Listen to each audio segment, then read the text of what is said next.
হোটেলে গেছি সোনারগাঁয়ে, তারপরে আমার চিনি না কেউ, আমি স্কটে আছি জানে, এমনি শুনছে।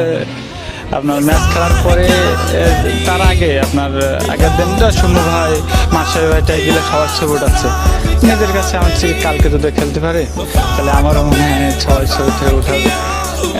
পরের দিন আমার দেখে আমারও ছবি ভাই থেকে ভাইয়ারটা ছবি উঠায় ছোট ছোট পিসকি সবাই। সে সময় নিজের কাছে ভালো লাগতেছে আসলে আমি